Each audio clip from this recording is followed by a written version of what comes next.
extra mile to get you financed. In the special vehicle category, or the cars referred to as space frame vehicles, the competition is also exacting and fast. There are new cars, new designs, old favorites, and a burning desire to succeed, present with all the top competitors.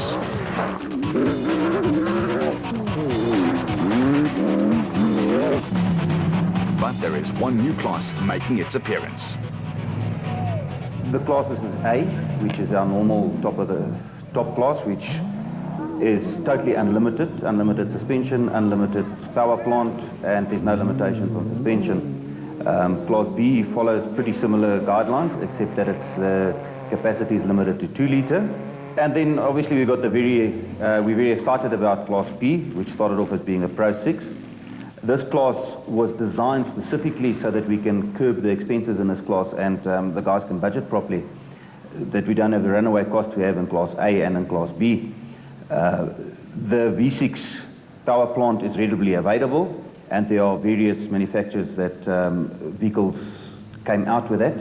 The only real restriction on that is that it is only allowed to be a 2-wheel drive, and it has to retain the original inlet manifold. In short, that describes the class.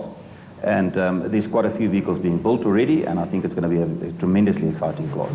The quality of the racing in the special vehicle category has grown rapidly due to the fact that there have been so many more entries in the last few seasons. The growth of the South African space frame vehicle design and built has just skyrocketed. We've got that on the forefront there that's been dominating both A and B class for a couple of years now. Got over 35 vehicles racing locally. Have exported 2 cars to Australia already. Taken the original American concept, redesigned it specifically for our conditions, using a lot of proven parts. And I think we sit with a winning car there. We've also got the Zarkos, which is a uniquely South African car.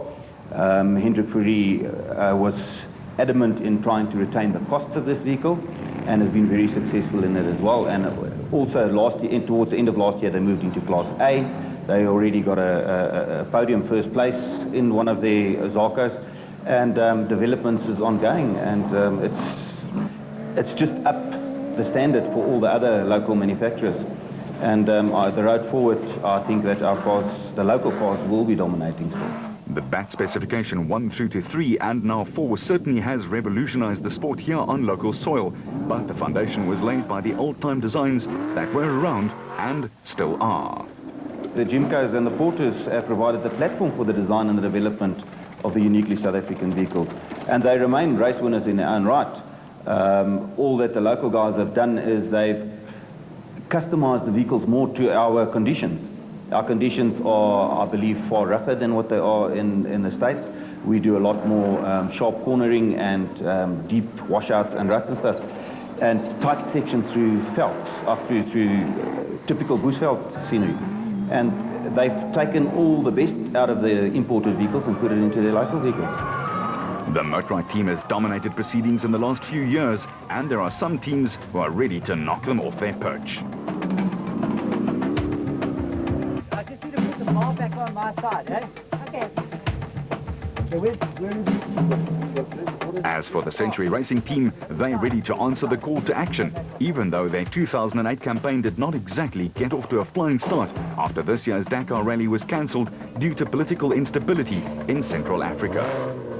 We didn't start 2008 very well with the Dakar not running. We're all ready to go, but well, plans have changed a bit. So we quickly got back here and we tried to finish our brand new car for the season. As you can see behind you there, it's taking shape, almost finished and ready to be tested. Mark will be driving the new car with Rudy navigating, and we're hoping to do a good impression in the first few races. It's a clean sheet design, you know. We've started from scratch and we've decided to try to build a four-wheel drive Class A car, which hasn't properly been done in South Africa before. And we've taken a very different approach. We've turning the main components around in the chassis to make space for the four-wheel drive system. And we've tried to keep it as small and light as possible without compromising on the key areas like suspension and weight distribution. The team have designed from scratch, fabricated and manufactured to make sure that it would face the rigors of a tough season. Very early in the design, in the first design phase, we realized that because of the unusual layout of the engine and gearbox in the car, most standard components that you can buy off the shelf wouldn't work. So we started designing every single part on the car virtually. So we can say that 90% of the components in the car have been either locally machined or fabricated here in the workshop. And whatever standard parts we've used had to be modified to fit the car. What were they trying to achieve with a new look Class A car? Well, we've tried to create the best of both worlds between the SPs and the Class A's. The SPs are known to be fast in the tight stuff, where the four-wheel drive makes it very quick from corner to corner and exiting corners. The Class A cars are known to be fast in the rough and on long straights. Here we've got a no-compromise car, which should be good in all departments. We haven't even compromised on the suspension travel, that 400mm usually found on all specials. Yeah, we'll have to see where the weak point is, but we don't think there's one right now. It's clear that the new Class A Century property development car is a mixture of the latest technology and old-time experience, and that's always a lethal combination. For the men and women who race under the tried and trusted BAT banner, there is a myriad of great memories to draw on. Victories aplenty and years of experience. Former Ford SP driver Brandon Harkis will be back in a motorized BAT with the highly regarded former SA champion Richard Leek doing the calling for him. Well, 2008 we've got some exciting new projects on the go. Not just from our side, but the whole of off-road racing is in a very healthy state at the moment, and there's new manufacturers coming in. There's a new class coming in with allowance for V6. As you know, there was a V8s and V6s used to be together, and now we split the class, so we're looking forward to that. I really think that the V6 class is going to take off. Probably by the end of next year, I imagine there's probably going to be about 20 cars in that class. Obviously, Class A will always be the premier class, but I think you'll have less entries with more quality in Class A. And obviously, a lot of guys are going to go into the new V6 class, leaving 2 litre for sort of a beginner class, or say some of the older guys that are, you know, just there to enjoy it as a family sport. That's major plan for 2008. We've got a new car coming out, the Spec 4. So quite a radical development compared to Spec 3. I look forward to the Spec 4 coming out. I think it's going to be a very good car. I think it's going to be a very good balance for all the races that we do throughout the year. We're going more for stability, drivability on that car. We've dropped the weight a lot on it, lower down, more horsepower, 6-speed boxes versus 5-speed boxes, and it's just a general gain all around. You know, in off-road you don't find massive gains, but you'd find half a second at a time, and that's what we've been after for the last 4 or 5 years, and that's proved itself. You know, we won 7 championships in 5 years. We've only lost 1 championship, which was 2004, and you know, it's right now BAT's riding the crest of a wave. Who knows? You know, there are other manufacturers coming in. Let's see what they've got. You know, we've been through that. The reliability problems. You know, first you got to build a car, then you got to bring it to the race, then you got to finish, and then you can win. So, you know, it's such a tough sport, off-road racing. It's also a challenging sport. You know, you're in the car from 8 till 4 in the afternoon sometimes. And we just think that, you know, off-road's in a great state. We're probably going to have over 40 specials for the year. BAT Racing on its own has produced more than 30 cars. So, you know, the whole sport on a general is on the up, including the manufacturers. They've, you know, their numbers have increased. In fact, they've doubled since they first started the SP class. So it's all systems go for 2008. The Spec 3 car is advanced, but made for slightly smaller men. The Spec 3 was designed around, basically Motor Arctic spearheaded the BAT brand for the last 3 years. The car was built around, obviously, a couple of my ideas, a couple of their ideas. And the one major problem that we found with the Spec 3 is that, you know, the tall customers can't fit in the car. They were obviously designed around Evan and Alfie, and they, you know, not the tallest guys in the world. So we found a problem that, you know, a lot of our customers are big guys, and we couldn't fit them in the car. So that led us to redesigning the car, more comfort. We also went for a dual chassis that can be used along the Dakar lines. It can fit 400 litres of fuel. whereas the Spec 3 we were very limited on fuel and size of the driver. So that was a major inspiration for building a Spec 4, and obviously, you know, every evolution has always come out just a gradual bit better. Like I say, there's no major jumps, but you know, we're looking forward to a new car. Mike Whitehouse was the first to put his money down and get involved in the project, so his car should be running by the weekend, and obviously we look forward to seeing that at Cape Town. We have a further 5 on order and a further 2 for Australia on order, which is very exciting for us. You know, I think in this business with the rand dollar, you have to diversify, and you have to be able to make money when the rand is strong and when the rand is weak. So obviously when the rand is strong, you know, the local customers benefit, but if the rand depreciates the way I think it possibly may, then you have to be able to export in order to stay alive in this business, you know. It's a very demanding business. You know, like I say, for 5 years we've been through a lot of ups and a lot of downs, but fortunately we've managed to stay on top. And on top is where the black and silver brand and the bats would like to stay.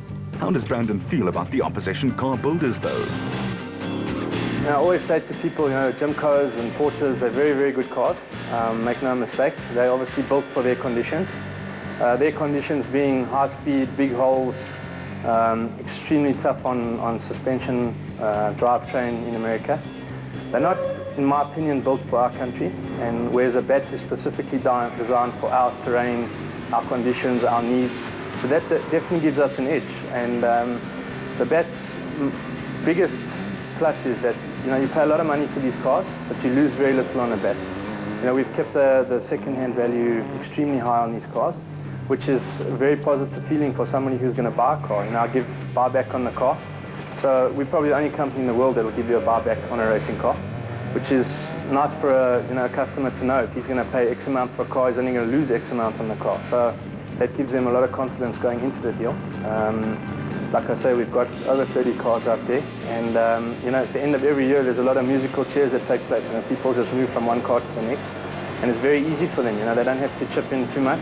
As I say, the value of the car is kept very high, and that gives us the major edge. You know, for what I've seen in the past, Jimco's and Porters, if you buy the car at whatever amount, they'll end up being worth less than half of what you paid for them, and you know, guys don't like to lose that kind of money. So that's really BAT's edge, and like I say, our cars are designed specifically for our conditions. You know, I wouldn't try to send one of our cars to America, and if we did, it would be a complete redesign again. So the Brandon Harcus Motorrad combination will without any doubt be the ones to watch. He is, after all, one of the most determined characters in the sport. But in the Western Cape, Darling is the venue once again for the pipe opener of the first of the 8 race meetings on the ABSA Off-Road Championship calendar. The Victoria and Alfred Waterfront in Cape Town, however, will kickstart events as the drivers, mechanics and team managers meet and greet their fans at an expo aimed at creating interest for the race through the dry and dusty parts of the Western Cape to delight the locals and set the pace for the rest of the season. Darling is always dry at this time of the year, and 2008 will in all probability be no exception. The route, as laid out by the Cape Peninsula Motorcycle and Car Club, has been altered rather drastically. It features, in the words of the organisers, a bit of everything, and will be a severe test of skill, patience and courage. It starts off with a prologue at Kikrus Vlei over 75 kilometres, which sets the starting positions for the racing proper on the day. Entries in the SP class has risen to an all-time high of 13, and the big 4-litre production car list is headed up by the defending champions Duncan Foss and Ralph Pitchford, who in the fire engine red Nissan Navara will be marked rather tightly due to their national championship status. However, 4-time champion Hannes Grobler has always featured well in Darling, and he, with a new co-driver, the experienced John Moore, will be a favourite yet again. For Toyota, the luckless Mark Grenier and his faithful navigator Chris Birkin will be back behind the wheel of their Toyota Hilux in the thick of things, no doubt. The 23-time national champion on 2 and 4 wheels, Alfie Cox, is again back in the production car class, and this time in the highly competitive SP class. He and another former national champ, Henny Tersteger, saddle up the impressive-looking Motorrad Ford Ranger 4-litre to try to halt the 7-time consecutive championship-winning run of Nissan in the fire engine red. Fontonda and Guapa will be very solid support in their big Ford Ranger in the SP class, and this is certainly where Ford's reliability will come into play yet again. Harold Kuhn's green and black Landy is a perennial crowd favorite, especially with the Land Rover faithful, but this car has also moved up to the SP class. It will be interesting to see just how the team adjusts. The consistent Micra and Excel dealer team Toyota and the skillful hands of Hichu and Jaap de Bruin will be one season stronger in the experience department, while Chris Visser with Jaapie Badenhorst and then Neil Woolridge and Kenny Scholthammer and their Ford Ranger will be amongst the front runners.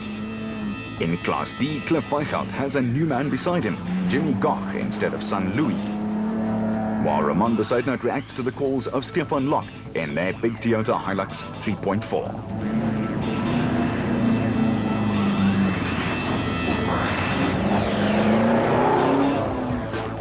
The Zermatten brothers, Henry and Maurice, in their Obi Nissan are still seeking their previously legendary consistency, which gave them a world record for consecutive finishes.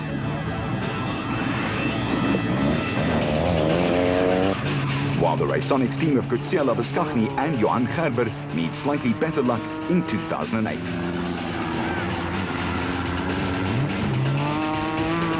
Class D will be hotly contested and fiercely competitive, just the way we like it, not to mention the drivers and the teams.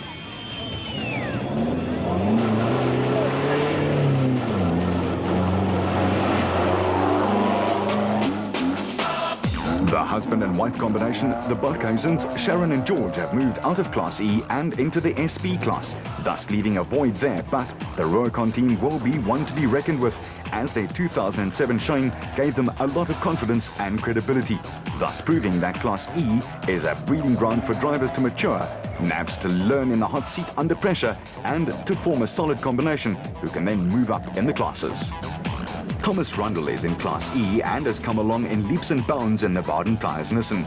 If he continues on the same learning curve, he will be one tough man behind the wheel this time round.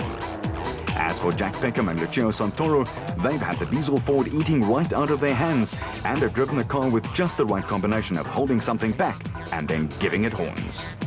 And then forget about Jannie Visser and Joks Leroux in Class E at your own peril. They'll be there or thereabouts. Class A entries total no less than 15 for the Darling race and should be the hottest contested category of the whole lot.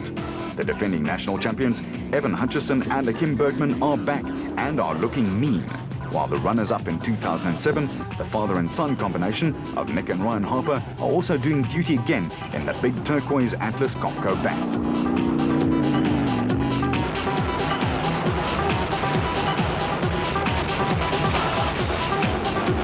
The former SA champion Terence Marsh and his co-driver Pieter Groenewald saddle up again wearing the number A3.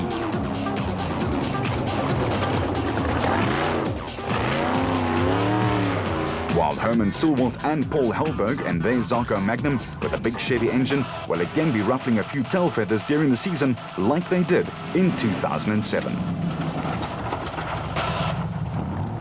The racing conditions ranged last year from dry and extremely dusty, which hampers visibility and thus consistent speed, through to muddy and very wet, which again tests engines, air cooling and road holding ability.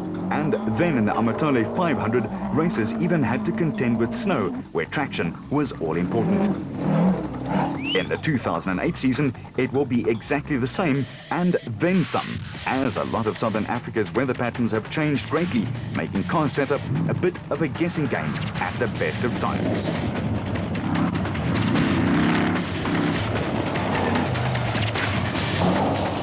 As for driver and navigator combinations, it takes a two-man team a while to adjust to each other's quirks and how they go about their business in the cockpit. What is certain is that the combinations have to find their feet quickly. If you happen to lose out on points early on in the adjustment phase, it's really tough to play catch-up later on in the season. Add that up with mechanics that have to know how to handle driver and navigator combinations, and you can clearly see that off-roading is not just about putting pedal to the metal, it's also serious man management too.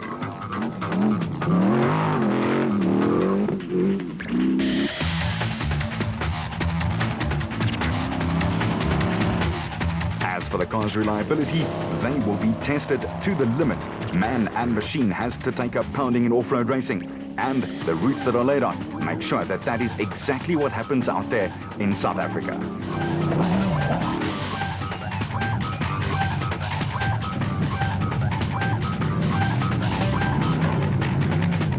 But the rest of the racing in the other classes will be intriguing, to say the least. In Class B, there's the national champion Jan Kraai, but his son Hendrik has opted out, and that opened the way for Tito Vogt to occupy the passenger seat in their Keymax property development bat with a Nissan 2-litre engine in it.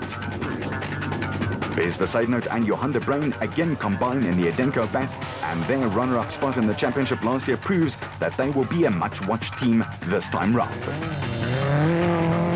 Gil Nel has Dion de Kock racing with him and the Craigie Zarko, while Louw de Bruin and Rudy Brits will be flying the Rurikon flag in Class B. Class P is the new class, and here Richard Schilling and Chris Davies are the reigning Class S champions. Nick Gosler and Richard Carolyn will resume their battle with the champions from 2007, while brothers David and Gary White will try to put a stop to their championship run in the Rurikon Off-Road Racing Team bat.